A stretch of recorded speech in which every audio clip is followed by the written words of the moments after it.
Hello and welcome to the Genuine Learning Blog. My name is Melissa Galasso, and today we're here to talk about another FASB proposed ASU that was recently issued. The title of the ASU is Updating the Definition of Collections. The proposed ASU was issued on June 26, 2018, and comments are due August 10, 2018. And this is one of the ones that was brought to the FASB by NAC members. So the FASB created the Not-for-Profit Advisory Committee, and their goal is to provide the voice of not-for-profit entities. They represent auditors, preparers, and users of nonprofit financial statements. And this is an issue that was raised by them that caused them concern that the FASB decided to tackle. And so the issue here is that the master glossary in the FASB codification does not align with the AAM, the American Alliance for Museums Code of Ethics. And so when you look at this, what you're going to find is that the word collection is defined just so slightly differently, but it does cause a difference between the ethics code that museums have to follow and the definition that FASB provided regarding the definition of a collection. So here is the definition of a collection in the codification. So it includes works of art, historical treasures, or similar assets that meet all of the following. And so the first one is obvious, held for public exhibition, education, or education, right? So those are obviously the goal of having a collection. The second piece is that they are protected, kept unencumbered, cared for, and preserved. No one's arguing that one. It's the third one that we're causing issue with. They are subject to an organizational policy that requires the proceeds of items that are sold to be used to acquire other items for collection, meaning you're not able to just sell them and keep the proceeds. If you sell them, you have to use those proceeds to acquire other items for the collection. And so that's what makes collection accounting very important.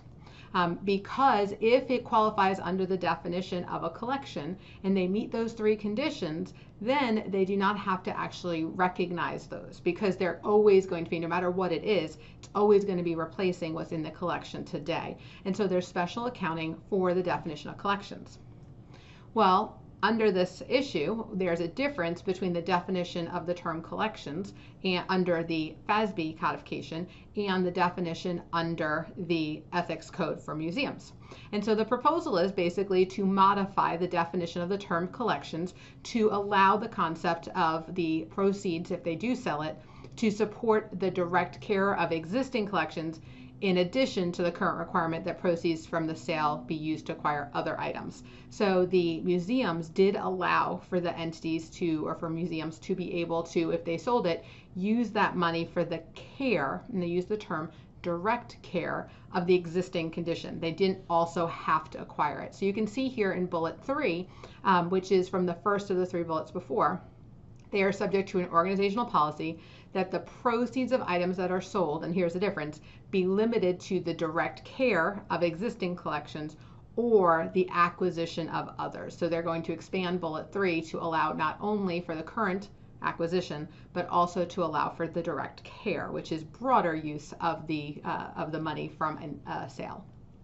So the impact, it would eliminate the diversity in practice that exists today between the application of the definition of GAAP compared to the concepts that they need to follow the ethics code for museums. And so the FASB is trying to align it. There are some questions whether the term direct care is clear. The guide does have, or in the ethics code, they do have some information, but it's not in the actual FASB codification. But for the most part, this is just an alignment strategy. So one of the things that I think is kind of interesting here is that it would be effective upon issuance of the final standard. Obviously, this is a diversity issue that they're trying to solve, and it would be applied prospectively. However, if you wanted to, retrospective application would be permitted. So if you have thoughts on that, if you're in the nonprofit world and you are interested in going out there and commenting on this, as we said, it's up to August 10th for you to provide those comments to FASB. Thank you for joining me. Again, my name is Melissa Galasso, and I look forward to seeing you on future Genuine Learning blogs. Have a great day, guys. Bye-bye.